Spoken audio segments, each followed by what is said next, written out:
Welcome to Two Hotties and a Naughty, a podcast about life's little victories, hotties, and constant disappointments, naughties. Here are your hosts, Michael Beck, Hicks, and Dwight Slappe.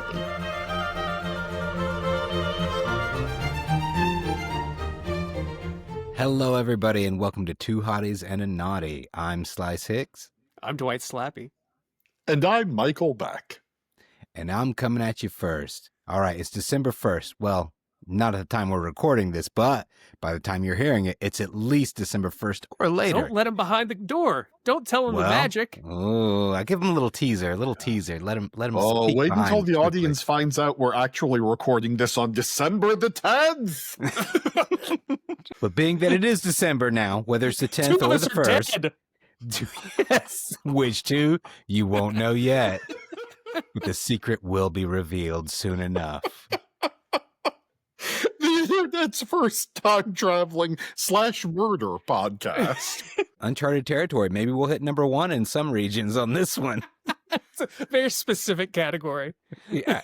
The more specific we can get, the higher we can get on those charts, boys. So don't forget the cooking and the medical advice we throw in there, too, while we're time traveling. There are a bunch of Estonian perverts who've dropped out of medical school. who we are their vibe, man. This is it. They got t-shirts rocking all our faces on over there, Estonia. It's all fun and games until Sullivan names the episode Estonian Perverts. Oh, no. I always knew this show would end with me having to apologize to the president and people of Estonia. We've been walking a fine line for a while now. Mm-hmm. Yep.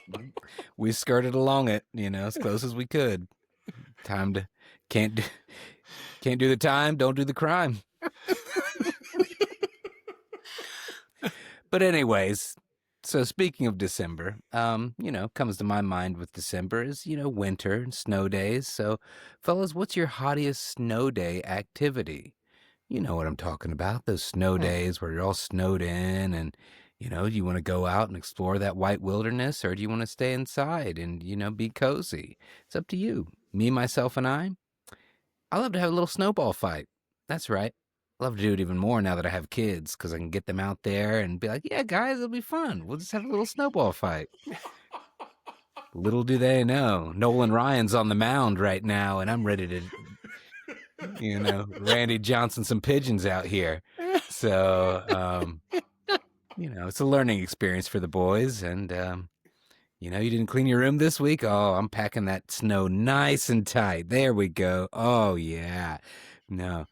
But it's all with love. And, we do some other things too. Build a snowman, do a sled. But really, it's the snowball fights that gets me out there and makes me want to go out and brave that cold and enjoy that good family time with the boys. You guys ever have some good snowball fights? If they're especially naughty that week, do you ever just put a rock in the middle? Oh, no. I pee on them sometimes, but no rocks. You got the golden snowball, son. You're the chosen one. No. Something happened with me through many stints in the hospital and not exercising certain muscles. But last summer, I tried to throw a ball, and my body's just not quite sure how to do it anymore. It's just like, I understand the fundamentals, but when I went back for that zip I used to have, oh, it's gone, man. It's gone. We got to get you back. We got to rehab you, man. Have to Dwight start. and I used to be all-time quarterbacks in our football games at Ritter Park. Yeah. We had some legendary Joe Montana and John Elway battles out there in that Ritter Park. Yeah, thank God we had friends that wanted to run and catch our balls, because we weren't doing that. Yep. I'll throw the ball. You guys go. Just go. It's scary. What you have to do is harness your charisma and exhort all the neighborhood children to build you a snow trebuchet. And then you can use that to snow attack your enemies. That pervert down the street is talking to the kids about building snow. Is he Estonian? Is that guy Estonian? You see those flamboyant shirts he wears? I'm pretty sure he is. You got to watch the He's super YouTube so you can well-read. see it. He's super well read and treats the elderly with respect. See, I'm trying to build back so the Estonian people don't completely hate us. No, these days I do everything I can to get old people specifically not to like me. So it's Well, we're Americans and we're doing a great job of that. Cue that Lee Greenwood. I mean, back in my day, I used to love a snowball fight. Not having children, it's really a limited number of people I can wing snowballs at. I mean, I'm not. I thought about the mailman for a second, but we don't have that kind of relationship. Not yet. Plus, he brings me my edibles. Why would I do that to him? Oh, that's true. Don't do that. Don't do that. Yeah. Yeah. Those suspected drug dealers across the street, those seem like great people to throw various snow and ice items at, I would true. think. Until it's a battle, and then they've used needles in their snowballs. Oh, yeah. Mm. But I mean, drugs make them playful, I assume, sort of playful and giddy. That's why people purchase drugs. Yeah, it gives them great hand-eye That's exactly what it coordination. does. Yeah. The jolly local drug dealer, known to all for his great sense of humor and pluck. It's hard to throw a snowball when you've got that like opioid slump, when you're sort of just walking while bent lean. over. Yeah. And it makes you harder to hit. And I don't like true. that. Mm-mm. Moving target. Yeah, shrunken strike zone there. Yeah. What about you, though, Dwight? So I know snowball fights aren't your thing, but what is your hottest snow day activity? Well, my initial reaction, all this is just going to sound like I'm old and broken, but my initial reaction was sledding. I used to love sledding. And then a few years ago, I went sledding at Ritter Park. And I went down the hill, and it was so much fun. And when I got to the bottom, I realized I have to go back up that hill. At which point, it stopped being fun. It was slick and wet, and I didn't enjoy that part at all. And it really, it didn't outweigh, like the fun didn't outweigh the amount of trouble that sledding has become at my age. There needs to be some sort of pulley system to pull me back up the hill. You know what? This really falls on the Greater Huntington Parks and Recreation District for not installing either a ski lift or a funicular. A funicular. They could have installed that and solved this problem a long time ago.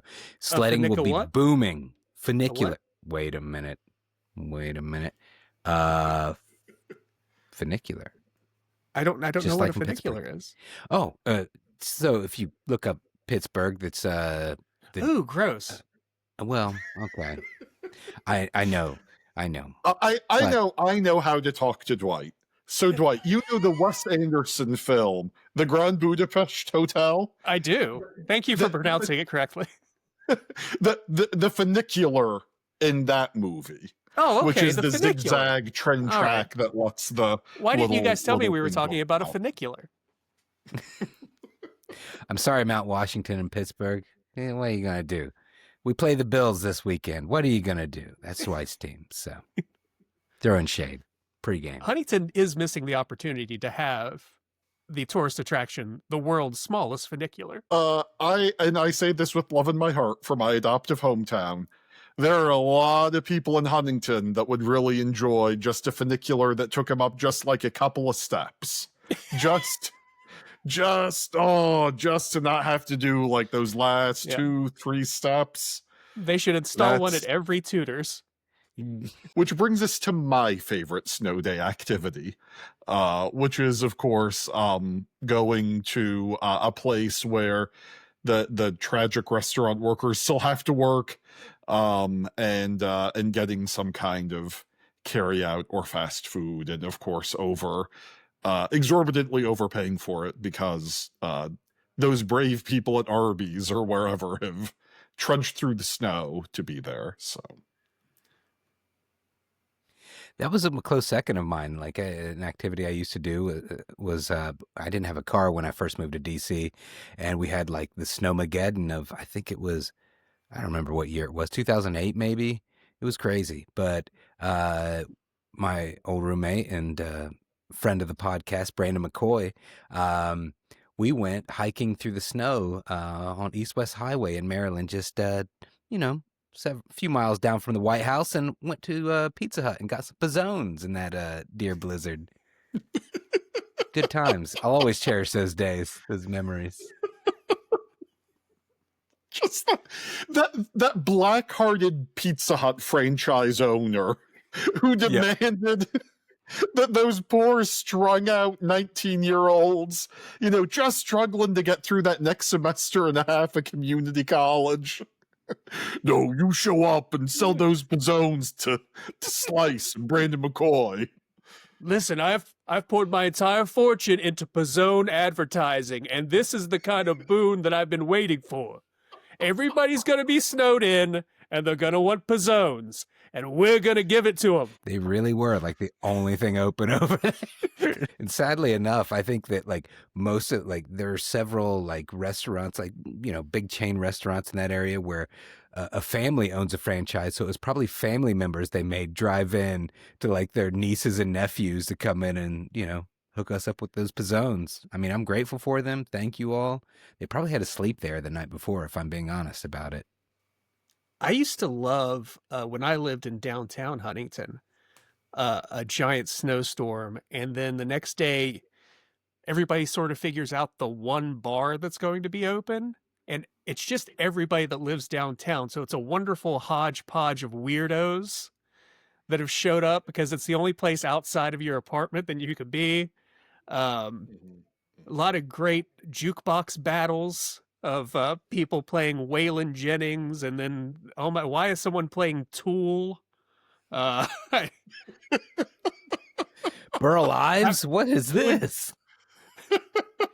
Who invited the tag team of DMX and Gordon Lightfoot? I don't know what's happening. Well, DMX, that was probably me. But we all moved right past Burl Ives because we know who it was that played him.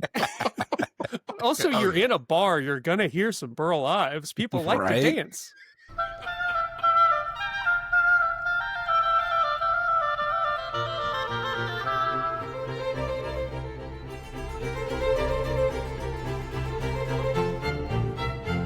Our next hottie. Christmas season is upon us. We just had spooky season. And I feel like those two holidays take up a lot of space. So I'm looking for a day that should be a holiday, but is not. Now, my first instinct, well, I won't say my first instinct because you guys might go with some low-hanging fruit that I'm not going with. But, I just said spooky season took up a whole month, and it's over. But I think I need that spooky season to come back in about 6 months. So I'm proposing a half Halloween that takes place April 30th. The weather's, right? A little warmer, a little spring air. Maybe you combine it with a barbecue. Maybe it's less for kiddies this time and more of grown-up time. Mm-hmm. Not in a pervy way, unless you want it to be pervy. Right, it can be. Let's get nasty. Let's open get to interpretation. Give me that real trick or treat. Estonian listenership demands a filthy, filthy April half Halloween. In Estonia, April's that horny month. Well,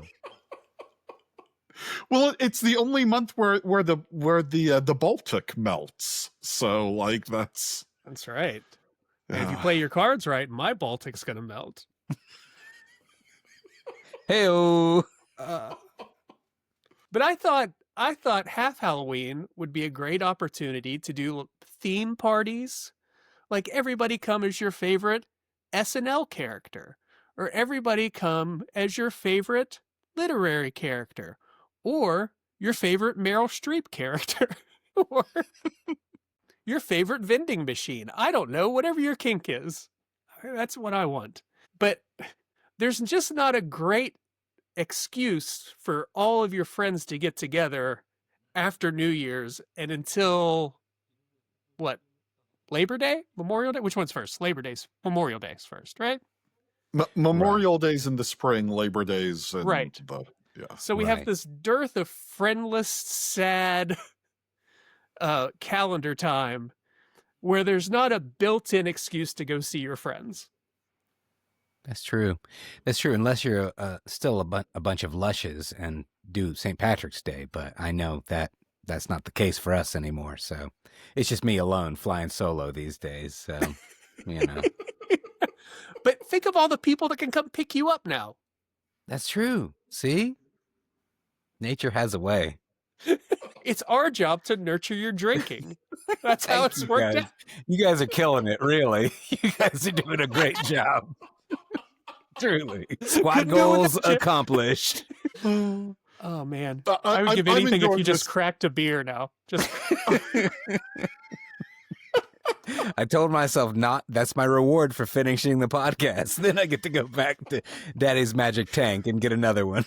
Oh, if Daddy can just spend an hour talking to two of his closest friends, then I get a drink as a reward. Made it through another one, old dog. Here we go. Oh, Beck, tell me about your magical holiday you're proposing. So half Halloween's all well and good, but I want to cram more holidays into holiday season.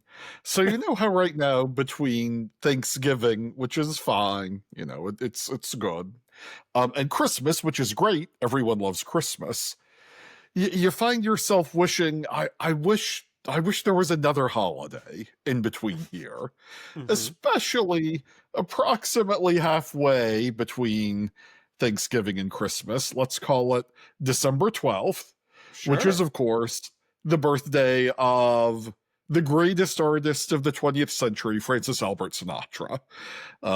We should celebrate Frank Sinatra's birthday every year. And I can tell you're skeptical. I can tell you're thinking, but Michael Beck, young people don't know who Frank Sinatra is anymore. Young people don't know who fucking George Washington is. And he gets a birthday, and nobody has ever had a good time listening to George Washington's farewell address. Everyone enjoys it when Sinatra sings My Way. So, in fact, we should consider also taking President's Day and giving that to Sinatra as well. But we'll start with just his birthday. So, okay, out of all of the singers, entertainers even, you consider Sinatra above the rest? The most deserving of a holiday, yes. Yeah. Okay. Slice, what do you think? I mean, that's old Blue Eyes. I get it. I mean, you know, I don't know. It's kind of tight, you know, because you've got Thanksgiving and Christmas. I think you need to find someone earlier on in the year that has a birthday that, you know, you're kind of wasting it. I feel like we're overcompensating for taking away Columbus Day by giving Sinatra a day. So, are you accusing me of insisting there be some person of Italian heritage that has some sort of holiday? And I didn't say that. You said that. Okay, so I'm open to maybe saying like Sinatra was married 5 times. He probably got married one of those times in the spring, so we could celebrate like his marriage to Mia Farrow in, I don't know, whenever that happened in March or April, instead of his birthday. Yeah, I'm concerned there's not enough time to put up and take down your Sinatra decorations in the middle of the Christmas season. Okay. Yeah, that's fair. And if I'm being real, like if I got to go with a musician, I would make Dolly Parton's birthday a holiday. Think of all the stuff that Dolly's done. No, she's still alive. That's it. She's got to be dead before? Okay, fine. Can't she get at least one with us while she's still here so she can be like, you know? No. That sucks. Okay, I get it. Fine. If Dale Earnhardt didn't get one while he was alive, then yeah, Dolly Parton doesn't get his. Yeah. Oh man, I can't. I'm so glad I brought up Dale Earnhardt. Of course it's Dale Earnhardt's birthday. No, good point. The Intimidator himself. Yeah. Let me flesh that out. We don't have to explore that. Let me flesh that out. I'll make some notes. Can we call it Intimidator Day or Intimidation Day? Oh yeah, we got to workshop this. Day. It's got to be March 3rd. Yes. 3-3. I love it. I am outraged that the segment supposed to be about Frank Sinatra has now become about Dale Earnhardt. And I don't even know if it's junior or senior. And I hate that I know that there is both a junior and a senior anyway. Oh, this is all dreadful. Dreadful bullshit. Oh. Well, tell me this. How well can Dale's Earnhardt sing Chicago? How could they do that? Or all of me? Well, one of them can't sing at all because, of course, he passed away in the saddest event of 2001. Mm-hmm. I can still hear that engine roar though in my soul. Raise hail and praise Dale. Junior, I don't know. Dale Jr. might be able to sing. I don't. Yeah, I think he was actually a Masked Singer or something maybe one time. I don't know. Well, all those people could sing, Slice. That's a great point. Voice of an angel. Slice, what day should be a holiday? Okay, well, it's another famous person's birthday. It's September 22nd, and it's my birthday, but... This was that low-hanging fruit I was talking about at the beginning of the segment? Oh. I thought you were talking about the day after the Super Bowl. That's what I was going to go with initially. But my birthday, but more importantly, not my birthday. I mean, it still is, but it's also Bilbo and Frodo Baggins' birthday. And so, I mean, maybe I'm cheating a little bit here because it is observed slightly as National Hobbit Day, but I want it to be observed on a more grandiose level. I want it to be something that when you get your office calendar, it's on there. September 22nd, National Hobbit Day. And what I want us to do is make traditions of doing some Hobbit-ass shit. I want us to go out. I want us to grill. I want us to cook, be merry, enjoy that fall weather, smoke that green leaf if that's what you do. Whatever. Just do that Hobbit stuff. Go out there, be cool to each other. You know, clean up your neighborhood. Just things that hobbits would do. Little stewards of nature, stewards of just good times. I mean, curmudgeonly sometimes and whatnot, but just be, have fun. Enjoy it. Enjoy it. Just you should be able to choose your own hobbit avatar. You don't have to be grumpy. You can be happy. There's one named Mary, right? Yep. Pippin too. Scottie Pippen. This sounds like a good time. Beck, compared to Hobbit Day, how would Sinatra Day be celebrated? Well, Sinatra Day could be celebrated in a number of different ways. It can be celebrated by by dressing as Frank Sinatra from one of his many films. You could wear that sailor outfit he wears in On the Town. You could dress as a cowboy, as he was in Dirty Dingus McGee. That is not a real movie. No, we caught you. Nope. You're trying to sneak that through. Nope. It's absolutely a real movie. That's some Dick Van You need Poppel to shit. stop right now. That's Dick Van Poppel was his third agent.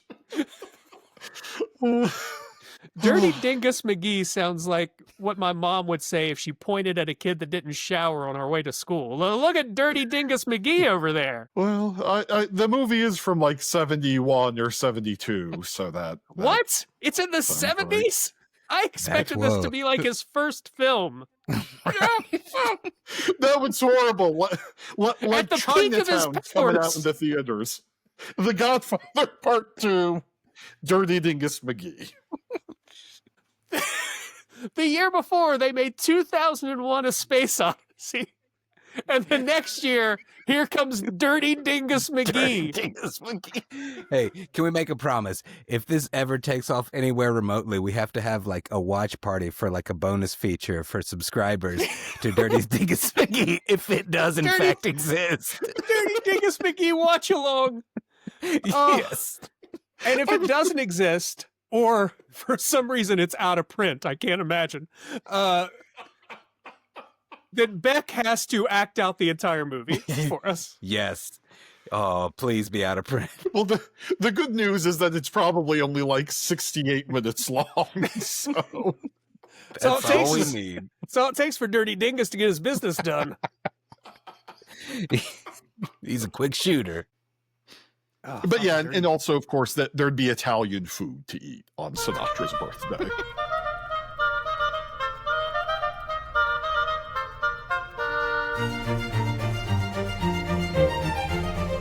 Welcome back, everyone. For our naughty segment today, I thought we could talk about, in sort of keeping with this calendar theme that seems to be unfortunately developing, I suggest that we all list our naughtiest kind of weather. That's right. That's right. We're building on the excitement of Dirty Dingus McGee by moving right into talking about the crappy. Oh, yes, over the top. Yes. Sorry, I was trying to be your these hype guys man. talk about? I was trying to be your Flava Flav. And another one. We the best.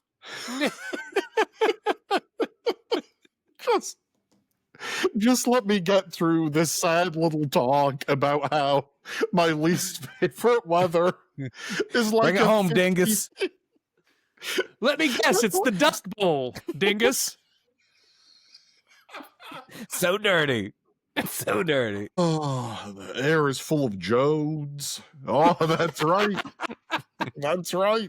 We can make literary references on this podcast. It's allowed. All right. Naughtiest weather. And it is like 55 degrees and humid and maybe a little rainy.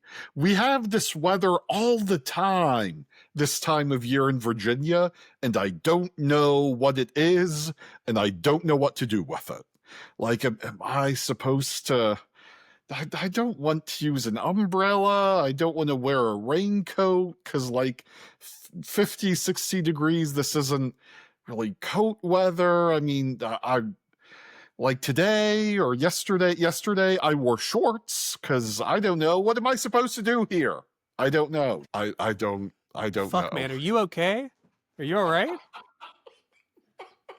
We can talk about this off the air if you just need to, No, just I get really it. Weather's hard. work through this. Listener, if the weather is getting you down, you can call our special helpline, which is 555 Dirty Dingus McGee. I think that should get you through to someone. Frank Sinatra himself. It's old Blue Eyes. He's gonna sing "Fly Me to the Moon" and get you through all those seasonal depressions. Hey, we're having ring-a-ding weather here in the Palm Beach of the afterlife. So it's that in-between weather you don't like. It's the can't make up its mind. I have a very similar feeling when it's cold out, but somehow it's still 80 degrees in my car when I get in there because it's sunny.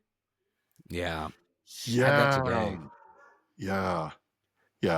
It's a disorienting feeling. Coco hates it too. Because it makes walkies hard. Coco can't just change clothes. It's whatever the groomer did to her this week. Well, and obviously Coco does have clothes. I mean, Of course, yes. Yeah, she obviously has little outfits and flowers and things that she wears. Yeah. She's basically an American Girl doll for you. Well, sometimes for Crystal, I think this is not too far off. Yeah, it's it's fun. Coco is charismatic megafauna. People like to talk to her and her little outfits and things. Anyway, Slice, what is your naughtiest weather? Oh, well, I'm with you on that humidity, but whenever it's hot and humid, on those like August, July, even early September days, right along any type of body of water, especially, growing up along the Ohio River. Yeah, it's terrible. It's miserable. I savor the in-between days whenever that heat comes along, and I'm a sweater, and whenever I go out there and that humidity hits, I'm drenched before you know it, being out there walking around, moving around and all that. And the worst part about it is, say you're going somewhere, work or anywhere. You sit down on that chair, you get up, you're at a restaurant or anything, you get up, guess what? Swamp ass. It looks like you've been at the gym and you just sat on a piece of equipment, got up, moved, and it's like, oh, what do I do? Do I just play this off and walk away and just like act like, whoop, never saw it? Or do I like try to be like, here, let me try to wipe this? No, you don't want to draw attention to yourself. You can't. You absolutely cannot. Like, it just happened. It's like, I acknowledge it. Let me move along. Hope nobody else did. All right. See ya. And you just try not look. You don't want to look behind you to see the next family that gets sat down at your table afterwards. And it's like, oh, do they see it? Oh, she put her hand in it. I'm out. God, get me to the car. I think from now on, you just have to spill your drink on your chair when you leave on purpose. Oh, what a save.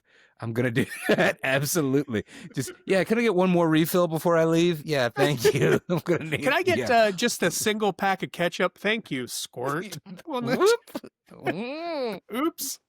Wouldn't sit there, everybody. See, this is why once the thermostat hits 75, I just drag around a wet dry vac with me everywhere. So I can just right up and everything's nice and tidy and crisp for the next person. Crystal's forced to just carry sponge after sponge after sponge with her at all times. It's your third ShamWow today, damn it. Slice, have you considered maybe putting in some sort of gutter system on your shirts? I've tried. You know what? I do appreciate how there's been a focus on like all these wicking shirts within the past, 5-6 years, however long it's been, maybe past decade. But yeah, I mean, they can only do so much, really. Like, especially, on those days when you're hitting 100 degrees with 90% humidity, it's just inevitable. At least it helps me dry off a little faster, and I guess that's as close to a gutter as I can get. But yeah, the logistics, I just, I don't have that full head of hair that can kind of absorb some of it, but it just rolls right off. It honestly Sad doesn't. life. The hair helps. The hair does not help as much as you think it does. I know you have memories of your hair helping in this sweaty situation. So distant. This past summer, I seriously considered just, hey, maybe I'm a guy that just wears a sweatband now. Just a sweatband around my head at all times. Yes. I've contemplated that. Mm-hmm. Okay. Or what that's about basically this? exercise, right? I've decided that I'm the guy on a 90-degree or 100 day who just stays inside in the air conditioning. See, that's That's nice. That's a smart play. Yeah. See, but then that depression hits you. I can't stay inside an entire day. I can't do it. I need to be outside a little bit. Not a lot, Yeah, just a just little enough to see the sun. Make sure it's still. So my suggestion of going out between like 4 a.m. and 5 a.m. when it's coolest probably isn't going to be that helpful then. No, I'm afraid coyotes will get me. Dwight, what's your mine was- naughtiest weather? My naughtiest weather is when it's just above freezing and raining. Because I'm with you. But I love snow. Snow's fine. I don't care if my clothes get wet from snow. I'm with you. I don't wear a raincoat. I'm not wearing a lot of hats. And if I'm just going to my car and going somewhere else, if I'm not planning on being outside, I usually only wear a light jacket because I'll be in the car. There'll be heat in the car, God willing. And but if it's pouring the rain, then I'm screwed because I can't just be wet for the rest of time. I think it's the most fuck you weather. It's like can't do anything outside. Can't enjoy anything at all right now. Yeah. Yep, That's fun. that's true. Because the snow, it just kind of rolls right off you. It doesn't stick. Doesn't make you Yeah. all, And snow is soaked or beautiful. damp. Yeah. Yeah. Refreshing. Go out there in that brisk air when all that moisture is just up there from that rain and you're soaked and just, you can't get comfortable. It's terrible. Yeah. Terrible. And then you're all wet. And then when you should get your heat going in your car fogs up. And then you hit a kid. Right. Then you got to get back out of your car and try to roll them over to the gutter. And it's just And then like, the kid keeps slipping out of your hands because you're wet and there's blood everywhere. Oh. See, this is why we all need to move to Phoenix, I guess, which sounds terrible. But, I mean, if we stay here and we're going to hit this kid with our car, I mean, maybe it's worth moving to the same kid. the It's worst the city same in the kid we're all country. gonna hit. Yeah. So, little Same one. Stay out of the Little road, kid that Nathan. God damn it. Nathan, there are other ways to get attention, Nathan. Look both ways. It's simple. God damn it. We're tired of your insurance fraud, Nathan. We told you, wear bright colors, reflective, God damn it. That black Nike hoodie is not helping things. Yeah. That little kid engaged in insurance fraud is going to love it when he moves with us to Phoenix, because you can, all kinds of insurance nonsense is legal. The in Wild Wild Arizona. West. It's the Wild Wild West. Well, thanks for listening, everyone, especially our friends in Estonia. Yes, we love you all so much. And we hope you'll tune in next week. Yeah, thanks for listening, everyone. We love you. Thank you for listening. This has been Two Hotties and a Naughty, a podcast about life's little victories and constant disappointments, as hosted by Michael Beck, Hicks, and Dwight Slappe. Editing and production by Michael Sullivan. Our theme is Handel's Entrance of the Queen of Sheba for two oboes, strings, and Continuo allegro, as performed by the Advent Chamber Orchestra. Crystal Howe speaking.